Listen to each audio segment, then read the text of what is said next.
This is Steve Zeltzer with WorkWeek, and joining me this afternoon is John Crew. He is a lawyer and also has been active in the ACLU, fighting for rights of the people of San Francisco and the state of California.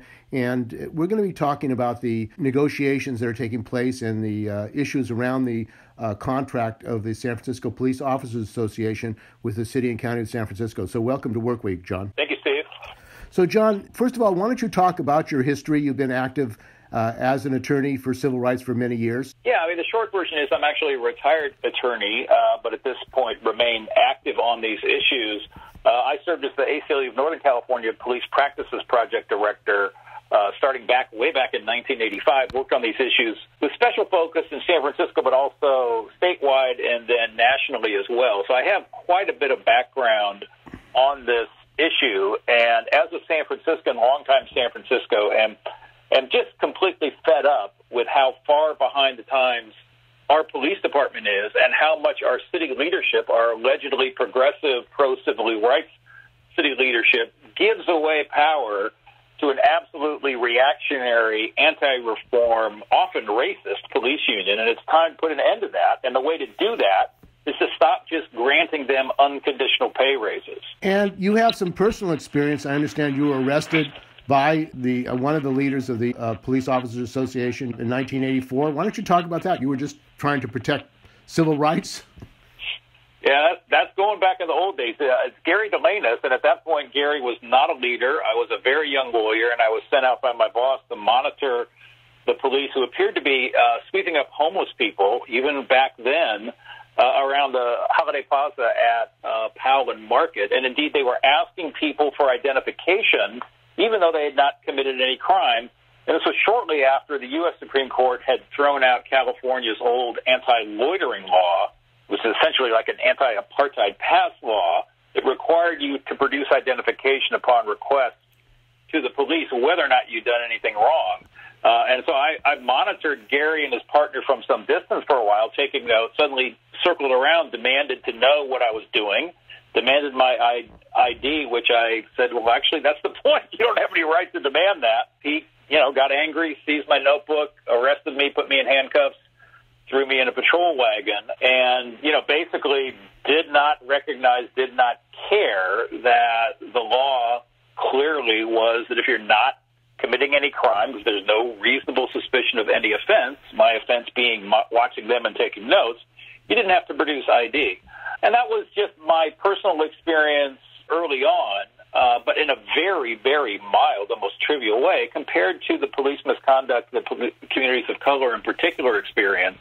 What happened to me was trivial, but symptomatic of an ongoing problem with the SFPD and the POA leadership in particular, that essentially they don't care what the rules are, they don't care what the law is, what they care about is their power and their prerogatives and their pay and benefits, and that's what we're talking about now.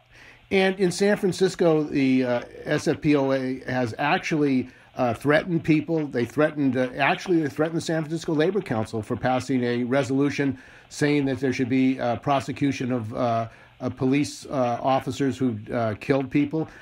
This intimidation tactics, it seems to have worked for them. Well, it's worked historically. I mean, they're bullies, and like many bullies, they're scared and insecure, and particularly frustrating, hostile to the people of the communities they serve.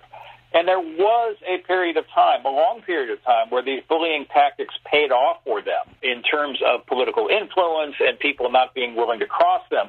But that has really started to change. They have not had any success in any election locally in a very long time now. They spent an enormous amount of money, got their fellow police unions to try to defeat Chase and Bodine last year. That completely backfired. They tried to overturn a taser policy and strip the commission and police chief of the power to regulate it. We got outspent 5-1 and beat them 62% to 38%.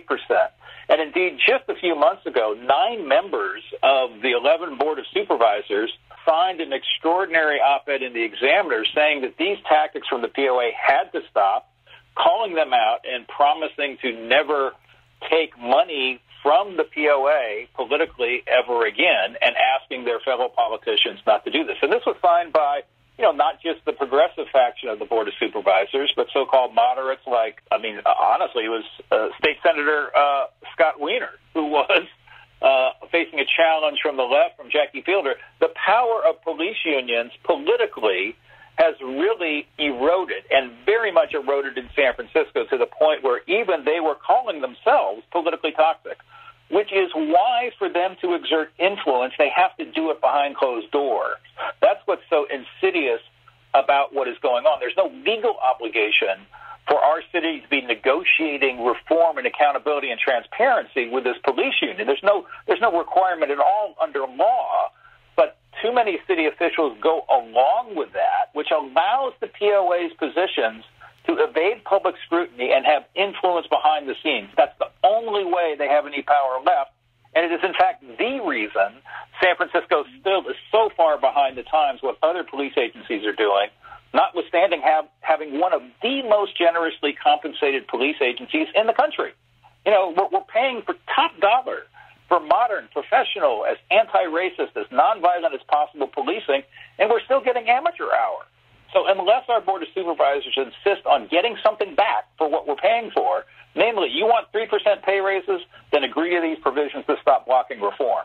It is not interfering with their labor rights. Unfortunately, they've had a complicit city leadership recently, allowing them to go behind closed doors. We need to stop the special closed-door power gift to a police union that is completely out of touch. Their main political expenditure this past year was to the San Francisco Republican Party, which was supporting Donald Trump. That's how relevant they are openly, politically.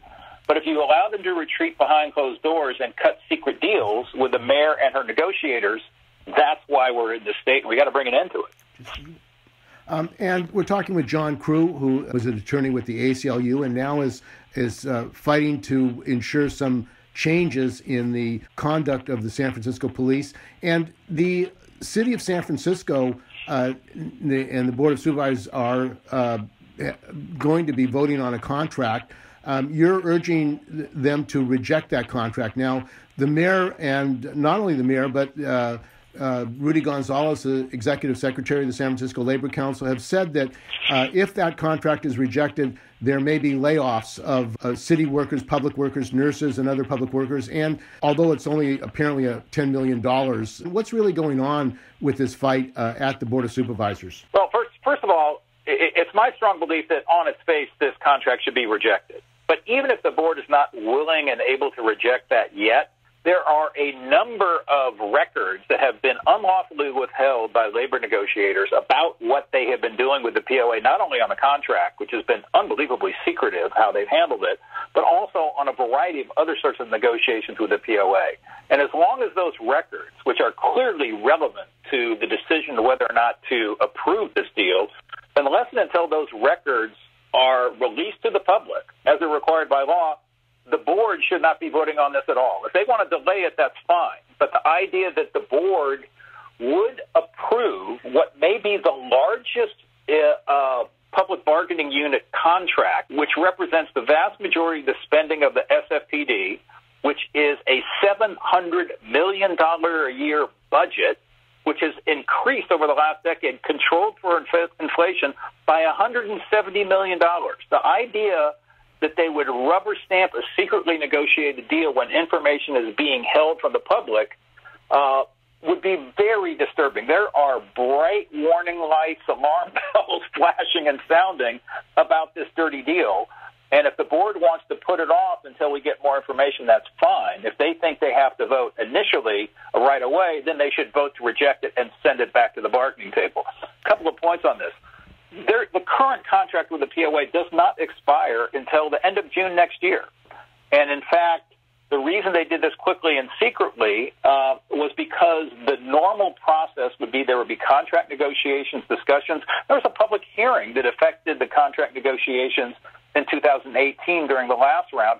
That's what they were trying to avoid. And indeed, the POA leadership, when they sent the tentative agreement out to their membership for a vote, part of their reason asking their members to approve it, they explicitly said they did not want this to go through the normal process, because if this went on in the spring, the members of the public, and indeed what they were calling the anti-police group, which frankly is anybody that disagrees with them, according to the POA, they specifically said we cannot have public scrutiny of this, that it was a favorable circumstance for them to try to do a quick deal. Well, if you've ever got anyone telling you in a multi-million-dollar, overall, the amount of services purchased under this labor contract will be worth hundreds of millions of dollars. If anybody's saying we need to rush this through before there can be any scrutiny, that ought to be a warning sign that the board pays attention to. Right now around the country in this era, people are recognizing, everybody from the U.S. Conference on Mayors, the Major City Police Chiefs Association, Big City Chiefs, the NAACP Legal Defense Fund, the activist group Campaign Zero, even Barack Obama last night on 60 Minutes said we need to deal with these police union contracts if we're going to solve this problem. So in an era when there is a demand, and indeed the city of Chicago right now, Mayor Lightfoot has been very clear with the Fraternal Order of Police, similarly anti-reform, hostile, violent, often racist police union. She's been very public in saying, look, you want pay raises? Here is a list of 40 different reforms detailed in 17 pages that have been made public that I need you to agree to before I will consider pay raises. Union contracts, police union contracts, are the only time there is any significant leverage over the police unions. And everyone now recognizes, apparently except Mayor Breed, even though it's a reversal of her position when she was on the board, and her labor negotiators, that if you don't use the leverage when you have it, this resistance will be continued. And the last point here is that the Austin City Council a couple of years ago, in response to a community campaign in exactly the same circumstances, voted down a bad deal that did not include any reform concessions. And there was a lot of kind of angst about, oh, my God, the sky's going to fall. We said no to the police union. What happened? They sent it back to the bargaining table. The police union assigned a different negotiator who was more reasonable, and they ended up with a much better, not perfect, but much better contract with a lot of reform concessions. That's exactly the situation San Francisco is in.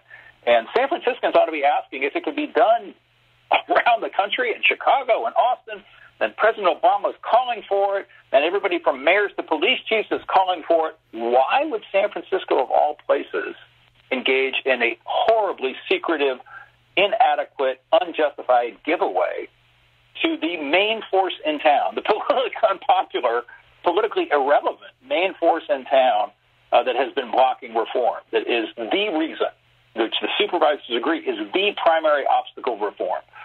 It really baffles the mind if they were to approve this tomorrow. And we're talking with John Crew, who is a former member, former activist with the ACLU and fighter for civil rights.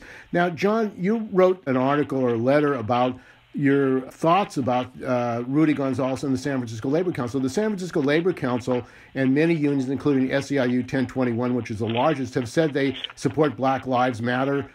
There's a campaign in the SEIU to defund the police. What's going on with the San Francisco Labor Council and Rudy Gonzalez speaking in favor of approving the contract? Well, I want to be careful here because I do not speak for. I know people within the Labor Council who have been very frustrated, who have spoken up.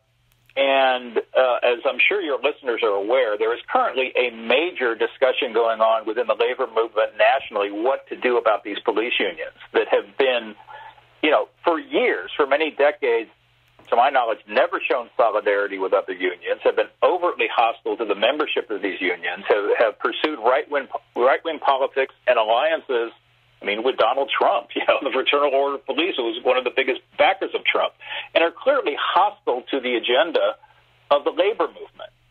What appears to have happened here, and you said earlier that the mayor has threatened to lay off other city workers.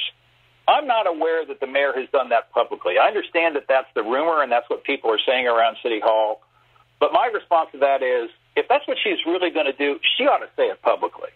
Because the idea that the mayor of the city of San Francisco, a very pro-labor town, would hold hostage, a gun to the head of other city workers represented by other bargaining units that are much less hostile to the people of San Francisco. In fact, they're aligned with the people of San Francisco, that do not generally block the direction that we want to go, that are pro-civil rights. The idea that she would hold less well-compensated city workers hostage under a threat that I'm going to lay off them if the police union doesn't get what I want them to get, that is absolutely outrageous and unsupportable. And if that's really what's going on, she ought to say that publicly, right? And the reason she's not saying publicly is because she knows it's indefensible. My concern, and obviously I'm concerned about these issues, but I do have to ask, if this sort of tactic is indulged with this union in this circumstance, in this extreme of a situation, what makes you think that this mayor's office will deal fairly and appropriately with labor during the rest of her term? I mean, it seems to me, I don't quote Ronald Reagan very often, but there's some truth to this idea that you don't negotiate with terrorists. We have a $700 million police budget, which, if this deal is rejected, there is a short-term raise that would have to be paid by January. It costs about $7 million. That's 1% of an unbelievably bloated police department budget that obviously, clearly, easily could be filled by reallocating parts of the SFPD budget, likely without any layoffs in SFPD at all. So the idea that the city would go along with punishing other unions for the most resistant, most racist, most hostile to labor other union, the police union, is outrageous. And I'm sure it's unintentional, but it's frustrating that anyone from the Labor Council would provide cover for a police union that, after all, I think split with the Labor Council years ago and has consistently taken positions that are hostile to most of the Labor Council's members. And one of the issues about the funding of the police, the role of the police, many of the instances where the police have murdered blacks, particularly blacks in San Francisco, Latinos, is the issue of mental health problems, which have been dealt with by use of weapons. And the police have defended that, the SF POA. What kind of change is necessary in San Francisco so that instead of using weapons and killing people, that people in their health problems are dealt with properly? Yeah, just to expand on the point, when everybody saw it, it was horrific. When the police killed Mario Woods, the reaction of the SF POA publicly was that those officers acted with great restraint. Right? They didn't just defend them. They went out of their way to say that that was great restraint for all of them to open fire on a young man who was obviously troubled in that moment, posed absolutely no threat to them or anyone else. When Luis Gongor was rushed, a man in a severe mental health crisis, and needlessly provoked and killed in violation of department policy, again, the SFPOA said that was entirely appropriate. So the city is engaged in a number of policy reform efforts, which, in fact, the SFPOA has tried to block. They've gone into closed session and fought repeatedly about, no, we should still be allowed to shoot at moving vehicles, even though other cities have banned that a long time ago. And, oh, by the way, bullets don't stop moving cars anyways. Jessica Williams was killed in that circumstance. Sheila DeToy. Other circumstances, the police union resisted that reform. On tasers, they asked for a policy from the voters to allow tasers to be used even without any active violent resistance from the subject. The voters rejected that, but they've gone into meet and confer sessions secretly about that, we just found out, 4 times since that vote. So the policy reform piece of it is important, but ultimately policies are words in paper, and culture eats policy for lunch. And the culture of the SFPD for generations has been defined by the worst elements in the department, which historically has been the leadership of the POA. Now, part of that is just kind of how police union politics work, that they have unfortunately created a real us versus them attitude in many, and frankly most American major cities, where the leadership of the police unions, while there's been some greater diversity in police department, still tends to be older and white and male, and they tend to reflect views of us versus them. We are the only ones, this thin blue line crap. We are the only ones that are protecting you from the hordes of anti-police that are going to come after you. And that sort of heightened threat and heightened kind of like paranoia, when in fact policing as a profession is far more safe. I'm not suggesting it doesn't have dangers, but it is far more safe than it was 20 or 30 years ago. But you wouldn't know that from listening to police union rhetoric. So to change the culture of the police department, you have to take on the role of the police unions in setting and reinforcing the culture, from everything from their public positions to, threats against people internally who speak out, labeling people snitches, making threats. And you cannot take that on if you literally financially reward their behavior with unconditional 3% pay raises that they could never get right now from an arbitrator in this market. The consumer price index in San Francisco right now is showing 1%, and the mayor wants to give them a pay raise that's 3 times that and not get anything in return for the people of San Francisco. And as long as we indulge the POA, as long as we don't take action when we have opportunities to take action, these words of solidarity with the Black Lives Matter movement, it's really become performative, right? It's getting pretty close to, Republicans saying thoughts and prayers, but then kowtowing to the NRA every time there's a mass shooting. And I don't want to think that that's what our elected officials in San Francisco will behave like, but ultimately they will be judged on their actions, not their words, and they should be. And you were saying earlier that this meet and confer, they're using the process through their contract to prevent any real action around these issues. You're saying that could be eliminated through negotiation if they don't get their contract. That's exactly right. That's what other cities have done. That's what Mayor Lightfoot is trying to do in Chicago. That's what, all sorts of bodies are calling for, and indeed what the Board of Supervisors called for in a proposal 2 years ago. Basically, it is a focusing not just on what we're paying, but what we're going to get in return for what we're paying. And again, we're paying for modern reformed policing. And what we're getting are policing that involves policies that are drastically out of date compared to other cities. So it's entirely appropriate to say, if you want a 3% pay raise, we need you to waive any sort of claim that you have a right to bargain on topics that, frankly, under state law, you're not entitled to anyways, but the city has indulged for political reasons.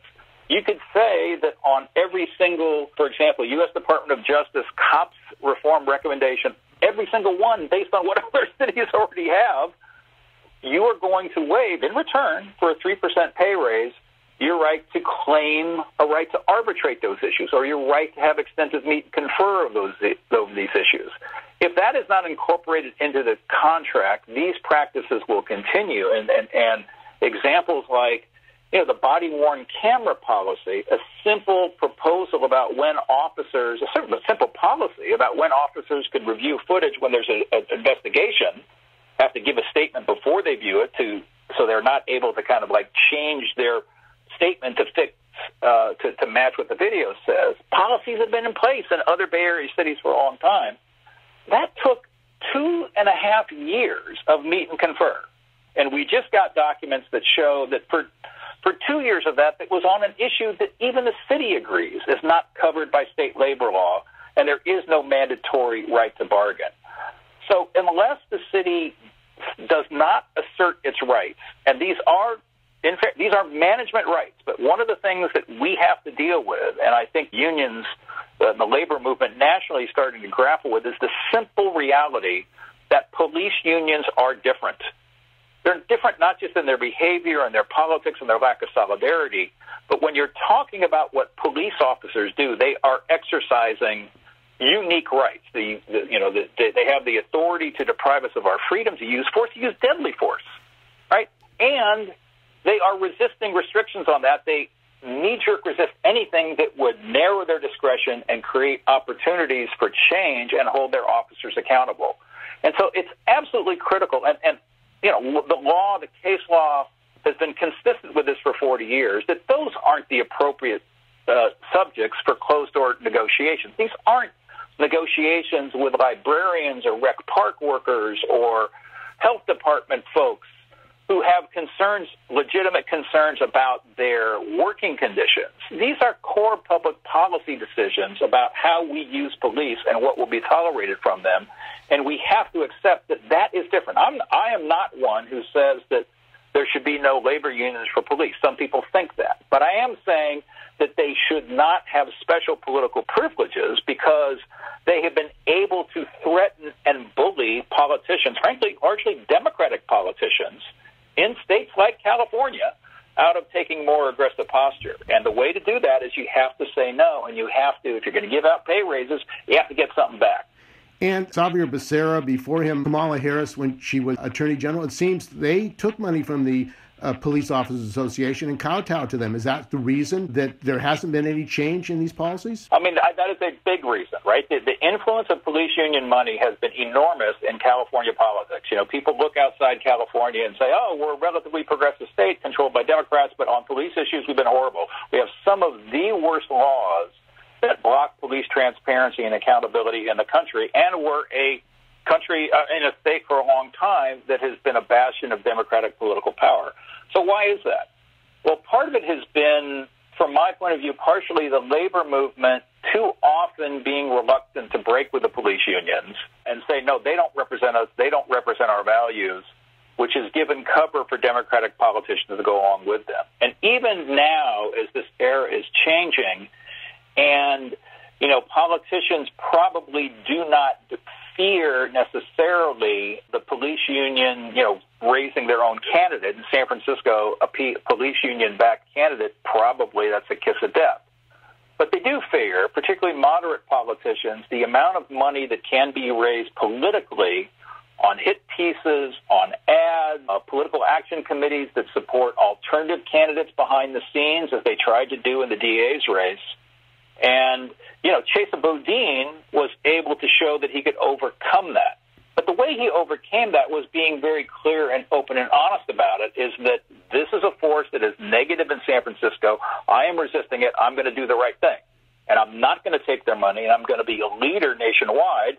And thanks to that, we were seeing a number of reform-minded district attorneys, George Gascon, the largest and the most recent example, elected in Los Angeles after an enormous amount of spending by the police unions, who fundamentally fear criminal justice and police reform, because the criminal justice system, the criminal legal system that we've had, and our form of policing exists because it benefits the jobs and benefits and special prerogatives of the police criminal justice industrial complex. You know, it's no different than the prison industry.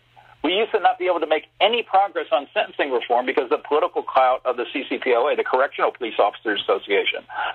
That has started to change. But if we're going to make the same progress on policing, we need to do the same thing with the police unions. And this contract is an important starting point. Okay, well, I want to thank you very much for joining us. We've been talking with John Crew, and he is a lawyer who is fighting against the approval of this contract by the City of County of San Francisco with the San Francisco Police Officers Association, and it will be coming to a vote this coming week. So thanks for joining us on WorkWeek.